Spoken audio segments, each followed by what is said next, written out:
November 20th, 1943. On the shores of Tarawa, Japanese defenders braced for an invasion. They had fortified the island into an impregnable fortress, ready to fight to the last man. But leading the American charge was a general whose relentless will and uncompromising demands would shatter their defenses, forever altering the Pacific War's brutal course. To understand how it happened, we must go back to the grim realities of the Pacific theater during World War II, a conflict unlike any other in human history. This vast expanse of ocean, dotted with countless islands and atolls, became the stage for a brutal struggle against an enemy deeply entrenched in a philosophy of no surrender.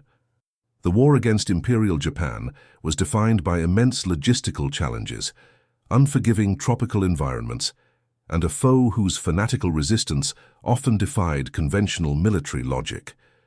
From the steaming, disease-ridden jungles of Guadalcanal to the volcanic ash of Iwo Jima, American forces faced a relentless island-by-island struggle to dislodge deeply fortified Japanese garrisons.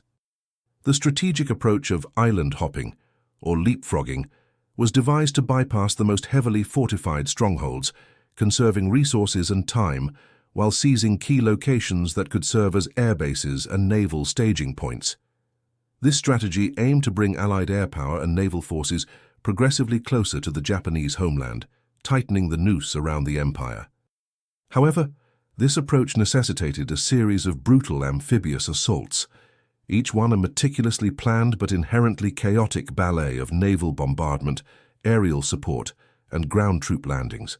The stakes were always immense, with every beachhead a potential graveyard, and every victory bought at a terrible price in blood and sacrifice. The very nature of this warfare demanded leaders who were not only brilliant strategists, but also possessed an iron will, capable of driving their men through unimaginable hardship and the psychological toll of facing an enemy that would fight to the death. The Pacific was a theater where traditional military virtues were tested to their absolute limit, forging legends and breaking spirits in equal measure. The challenges were unprecedented, requiring innovation, courage, and an unyielding resolve to overcome an enemy determined to fight to the bitter end, making every inch of ground a hard-won prize in a war of attrition and sheer will. The specific situation facing the United States in the early 1940s was one of urgent and profound transformation.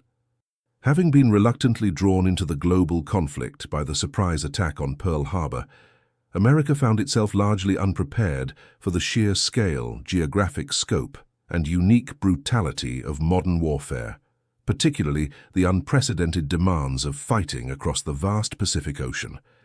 The nation needed to rapidly build, equip, and train a military capable of projecting power thousands of miles from its shores, mastering the incredibly intricate and dangerous art of amphibious assault. This was not merely about landing troops on a beach.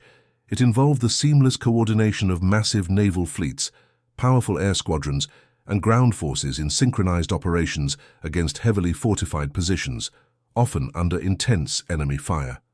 The Japanese, having spent years perfecting their island defenses, had transformed coral atolls and volcanic peaks into veritable death traps, bristling with machine guns, artillery, hidden bunkers, and interconnected tunnel systems.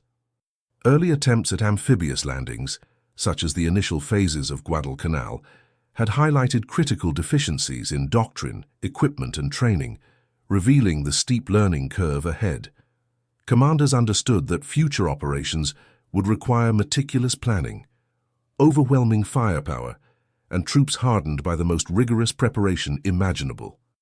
The margin for error was razor-thin, as any failure could result in catastrophic losses, significant setbacks in the overall war effort, and a devastating blow to morale. The urgent need for a leader who could not only envision but also implement the necessary changes, someone who understood the complexities of landing troops under fire and could instill the discipline and aggressive spirit required for victory, became paramount. This leader would have to overcome institutional inertia, inter-service rivalries, and the sheer difficulty of innovating under the immense pressure of wartime. Into this crucible of war, where the fate of nations hung in the balance, stepped Lieutenant General Holland Smith, a figure whose very name would become synonymous with the relentless ferocity and unwavering determination of the Marine Corps in the Pacific.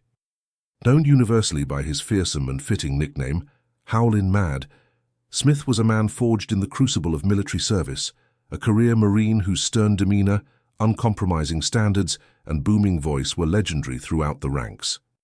He was not a general known for his charm, diplomatic finesse, or a soft touch. Instead, he was a blunt, demanding, and often irascible leader who expected nothing less than absolute perfection, unwavering courage, and total commitment from his troops and his subordinates.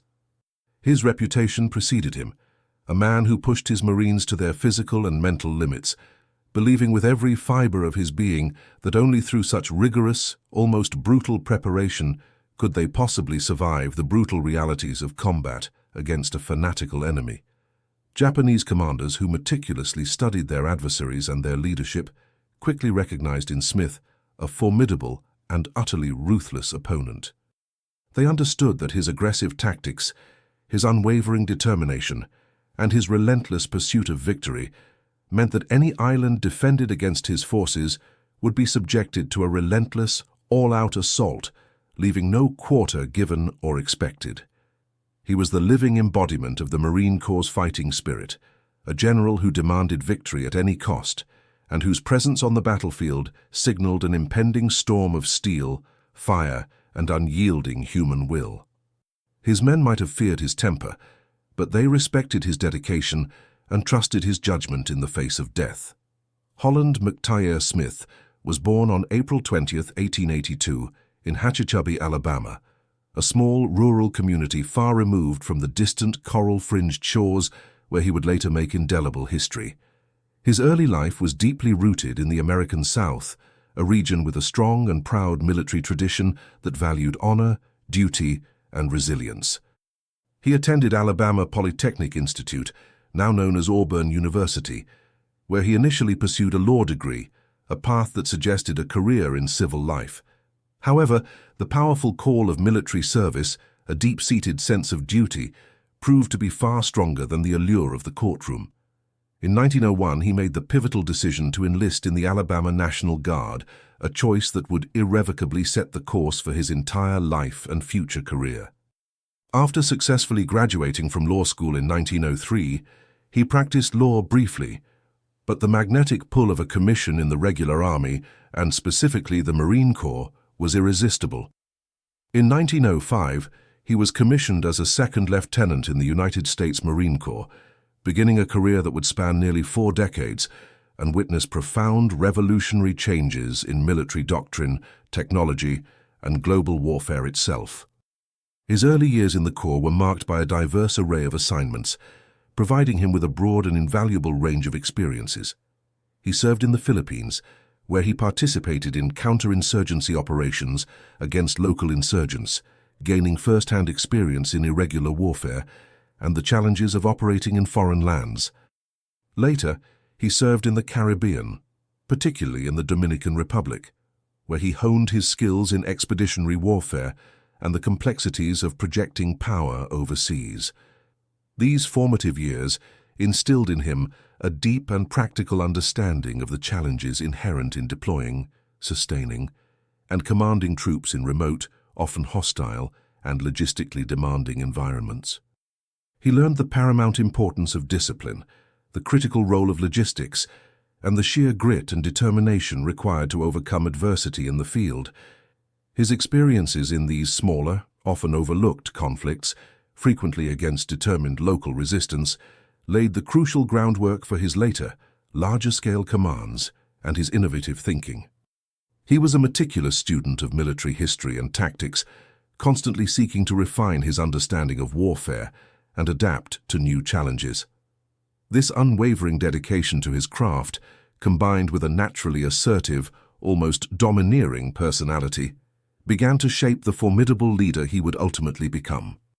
He was known even then for his exacting standards, his piercing gaze, and his absolute refusal to tolerate anything less than the very best from his men, believing that their lives depended on it. This early foundation of rigorous training, practical experience, and intellectual curiosity would prove invaluable as the world hurtled towards another global conflict, one that would demand unprecedented levels of military innovation, strategic foresight, and uncompromising leadership. As the world edged closer to the precipice of another global conflict, Holland Smith's career continued to evolve, placing him squarely at the forefront of a critical and revolutionary military development: amphibious warfare. Following his service in World War I, where he served with distinction in France with the 4th Marine Brigade, he returned with a profound recognition of the urgent need for a specialized doctrine and a rigorous training regimen for landing troops from sea to shore. The interwar years, often seen as a quiet period, were in fact a time of intense intellectual ferment and strategic re-evaluation within the Marine Corps, as forward-thinking officers grappled with the hard-won lessons of past conflicts and boldly anticipated the complex challenges of future ones. Smith became a leading proponent, and indeed a primary architect, of modern amphibious assault. He served at the prestigious Marine Corps schools in Quantico, Virginia, where he played an absolutely pivotal role in developing the Tentative Manual for Landing Operations, a foundational and revolutionary text that would guide Allied forces throughout the entirety of World War II. His groundbreaking work involved not just theoretical planning and strategic conceptualization, but also extensive practical experimentation, conducting numerous, often grueling, landing exercises along the U.S. coast and in the Caribbean. These exercises were designed to be as realistic and challenging as possible, pushing both men and equipment to their absolute limits, simulating the chaos and violence of a real combat landing. Smith was an unyielding taskmaster, a relentless perfectionist, earning his famous nickname Howlin Mad, not primarily from his combat ferocity, but from his demanding, often explosive nature during these intense training maneuvers. He believed with unwavering conviction that only through the most realistic, challenging, and even brutal training could Marines be adequately prepared for the sheer chaos, violence, and psychological toll of a real beach landing against a determined enemy. He insisted on absolute precision, flawless coordination, and aggressive, decisive execution, often clashing vehemently with those who preferred a more cautious, less demanding approach. His strategic vision was crystal clear. Future wars, especially those in the vast Pacific, would be won or lost on the beaches, and the Marine Corps needed to be the undisputed master of this incredibly complex and dangerous art. He meticulously studied and analyzed every conceivable aspect of amphibious operations, from the logistical nightmares of moving vast amounts of materiel to the intricate coordination challenges between naval gunfire support, close air support, and the ground troops hitting the shore, and the immense psychological toll on soldiers hitting a hostile beach under fire. His relentless pursuit of perfection in these drills, his booming voice echoing across training grounds, and his unwavering insistence on the highest standards ensured that when the time finally came, the Marines under his command would be the best prepared amphibious assault force in the entire world. This dedication to preparation, often perceived as harsh or even tyrannical by some, was ultimately a profound testament to his deep commitment to saving lives by ensuring overwhelming success and minimizing casualties through superior training and execution in combat. By the time the United States was irrevocably drawn into World War II, Holland Smith's decades of unwavering dedication and pioneering work in amphibious warfare had positioned him perfectly for the monumental and unprecedented task ahead. His theoretical work, his meticulous planning, and his rigorous practical training had laid the essential groundwork for the audacious island-hopping campaigns that would ultimately define the Pacific theater and lead to victory. He was not merely a general. He was, in essence, the primary architect of the very method by which America would confront, engage, and ultimately defeat the formidable Japanese Empire. His transition from a brilliant trainer and astute theorist to a decisive combat commander was seamless, as he now had the unparalleled opportunity to apply the principles and doctrines he had so painstakingly developed and championed. The stage was now set for Howlin Mad Smith to lead his beloved Marines into the most brutal and strategically vital battles of the war, transforming his rigorous, often unforgiving training into decisive victories on distant blood-soaked shores, forever etching his name into the annals of military history. The dilemma facing American forces in the Pacific was stark, brutal, and seemingly insurmountable. How to effectively dislodge a fanatically determined enemy from heavily fortified islands, often with limited resources, under immense logistical pressure, and against an enemy doctrine that embraced fighting to the last man. The Japanese had perfected defensive tactics, turning every natural feature, from coral reefs to volcanic caves, into a formidable strongpoint, interconnected by elaborate tunnel systems and reinforced bunkers, all designed to inflict maximum casualties on any invading force. Their military doctrine emphasized absolute resistance, making surrender an unthinkable act, often leading to suicidal charges rather than capitulation.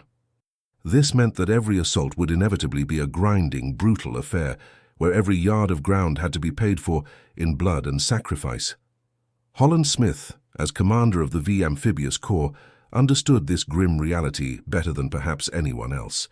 His rules for engagement were simple, direct and uncompromising: overwhelming force, meticulous planning down to the smallest detail, and relentless, unceasing aggression. He demanded that every single element of the landing operation, from the initial naval bombardment and preparatory aerial strikes to the precise timing of troop movements and the coordination of supporting arms, be executed with absolute, flawless precision. He knew from years of study and training that any hesitation, any lack of coordination, or any failure in execution could spell catastrophic disaster for his Marines. His uncompromising nature and his unwavering insistence on these high standards often led to clashes with other commanders, particularly those from the army, who sometimes viewed his demands as excessive, his methods as overly aggressive, or his temperament as difficult. Yet Smith remained steadfast in his conviction, believing deeply that only by applying maximum pressure, maintaining an unyielding offensive, and demonstrating superior tactical execution could the Marines break the Japanese will to resist and ultimately save American lives by shortening the duration and intensity of each brutal battle. He was acutely aware of the immense human cost of these operations and saw his primary role as ensuring that every sacrifice contributed directly to a decisive, overwhelming victory, rather than a prolonged attritional struggle that would bleed his forces dry. A critical moment of decision that profoundly exemplified Smith's leadership, his strategic foresight, and his unwavering resolve came during the meticulous planning for the invasion of Saipan in June 1944. The island of Saipan was not merely another target. It was a linchpin of Japanese defenses in the Marianas, heavily garrisoned, strategically vital, and considered absolutely essential to their war effort, a part of their inner defense perimeter. The initial operational plan, developed by some planners, called for a relatively narrow landing front, concentrating the invading forces in a smaller, more manageable area. However, Smith, drawing on his extensive experience, his deep understanding of Japanese defensive depth, and his keen tactical intuition, argued vehemently and persistently for a broader landing.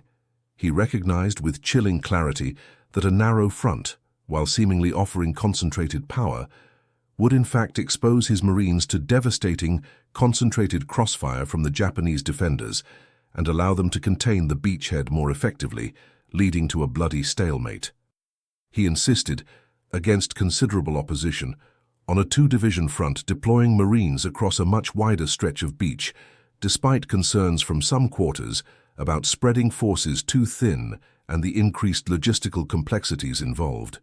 This was a bold, unconventional, and highly controversial decision, as it required significantly more landing craft, more extensive naval support, and an even greater degree of coordination across multiple units.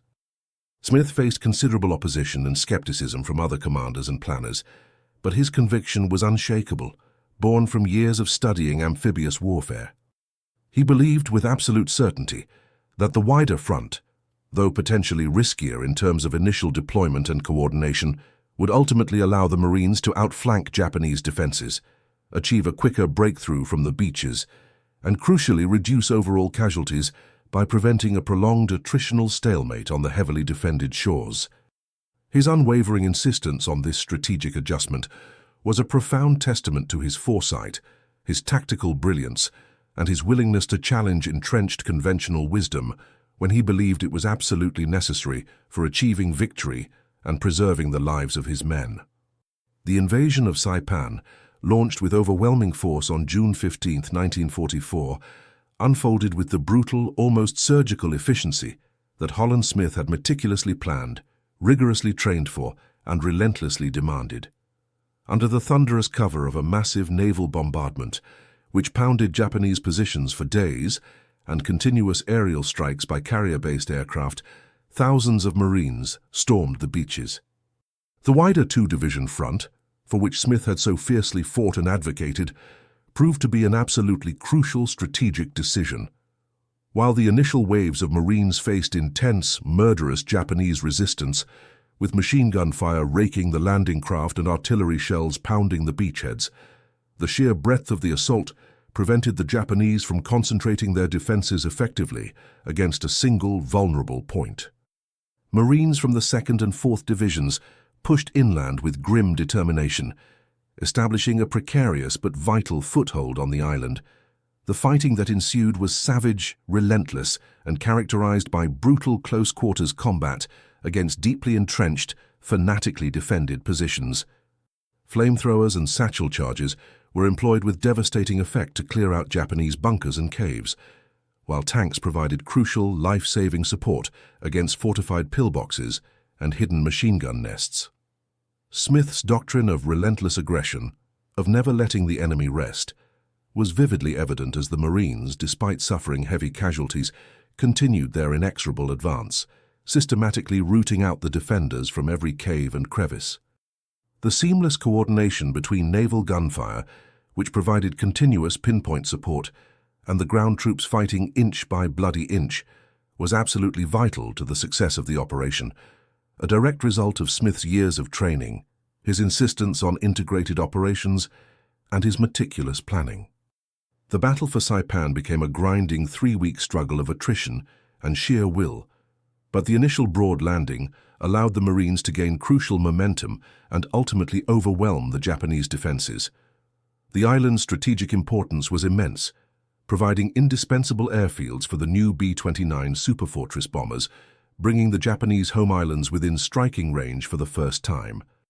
The immediate result of Smith's bold strategic decision and the Marines' relentless, courageous fighting was the establishment of a secure beachhead, a critical first step in a campaign that would ultimately break the Japanese hold on the Marianas and pave the way for future assaults closer to Japan. The capture of Saipan, followed swiftly by the equally brutal but successful invasions of Tinian and Guam, represented a profound and irreversible shift in the trajectory of the Pacific War, a strategic turning point directly attributable to the aggressive tactics and uncompromising leadership championed by Holland Smith. These hard-won victories provided the United States with forward air bases of immense strategic value, bringing the Japanese home islands within range of the devastating B-29 bombers, a strategic repercussion that would significantly hasten the war's eventual end. However, these triumphs, while militarily decisive, came at an immense and heartbreaking cost. The battles for the Marianas were among the bloodiest and most fiercely contested of the entire Pacific theater, with thousands of American casualties and nearly the entire Japanese garrisons wiped out, often fighting to the last man. Smith's uncompromising leadership, while undeniably effective in achieving military objectives, also led to significant controversies and internal friction. During the intense Saipan campaign, he made the highly contentious decision to relieve Army Major General Ralph Smith, no relation, of his command, citing a perceived lack of aggressive progress and slowness in advancing. This highly publicized incident, which became infamously known as the Battle of the Two Smiths, sparked a bitter inter-service rivalry and drew considerable criticism from some quarters, particularly within the Army. Yet Holland Smith remained steadfast and unyielding in his decision, believing with absolute conviction that his paramount duty was to ensure victory and minimize overall casualties by maintaining relentless, unceasing pressure on the enemy, regardless of the personal cost or political fallout. His actions, though controversial and often criticized, underscored his deeply held belief that in the brutal, unforgiving calculus of war, decisive, aggressive action, even if harsh or unpopular, was absolutely paramount to achieving victory and saving lives in the long run. The successful capture of the Marianas, despite the controversies, ultimately validated his pioneering amphibious warfare doctrine, proving beyond doubt that his rigorous training and aggressive approach were not just theoretical concepts, but essential practical tools for overcoming the formidable and fanatical Japanese defenses. The high casualty rates, while undeniably tragic and a source of immense sorrow, were often seen by Smith and his proponents as a necessary evil in breaking the enemy's iron will to fight, a stark testament to the ferocity of the combat and the unyielding determination of both sides. Holland Smith's historical impact on the United States Marine Corps and the broader conduct of amphibious warfare is truly immeasurable, extending far beyond the immediate victories of World War II. He is widely and deservedly regarded as the father of modern amphibious warfare, a title earned through decades of tireless, often thankless work in developing the fundamental doctrine, the rigorous training methods, and the precise operational procedures that proved absolutely decisive in the Pacific theater. His unwavering insistence on rigorous, realistic training, the application of overwhelming firepower, and aggressive, relentless execution became the bedrock, the very DNA of Marine Corps operations for generations to come. The hard-won lessons learned under his command, often through bitter experience and immense sacrifice on islands like Tarawa, Saipan, and Iwo Jima, continue to profoundly influence military planning, training, and strategic thought to this very day.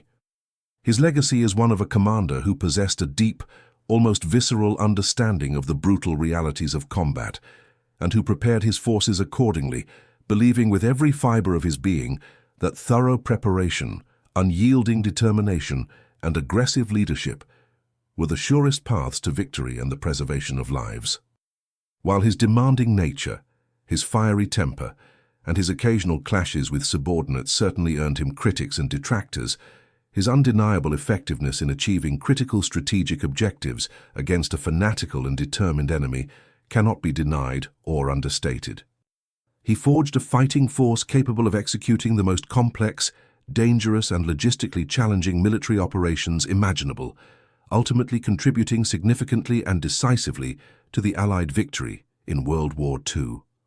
His methods, though sometimes controversial and often perceived as harsh, were born from a profound understanding of the immense stakes involved in global conflict and an unwavering, deep-seated commitment to the lives of the men under his command, ensuring that every sacrifice made was for a clear, decisive, and ultimately victorious purpose. After the war, Lieutenant General Holland M. Smith retired from active service in 1946, concluding a distinguished and impactful career that spanned over 4 decades of dedicated service to his nation. He returned to his home state of Alabama, where he lived a relatively quiet life, though he remained a highly respected and influential figure within military circles, often consulted for his unparalleled expertise. He authored his insightful memoirs, Coral and Brass, published in 1949, offering his candid perspective on the brutal campaigns of the Pacific and his experiences leading the Marines through some of the war's toughest battles. This book provided invaluable insights into the development of amphibious warfare and the mindset of a commander who shaped its execution. He passed away peacefully on January 12, 1967, at the venerable age of 84, and was laid to rest with full military honors at Fort Rosecrans National Cemetery in San Diego, California, overlooking the very ocean where his Marines had fought so bravely. His life after the war was a testament to his enduring commitment to the Corps, even in retirement, as he continued to advocate for the principles of amphibious warfare he had so painstakingly developed and perfected. This is the true legacy of Howlin Mad Holland Smith. It is not just the islands captured or the battles won, but the profound proof that through relentless preparation, uncompromising standards, and an unyielding will, even the most formidable obstacles can be overcome. His story reminds us that true leadership, especially in the crucible of war, often demands a stern hand and an unwavering resolve. It is a testament to the human spirit's capacity for courage and determination, transforming the chaos of combat into decisive action and forever shaping the course of history.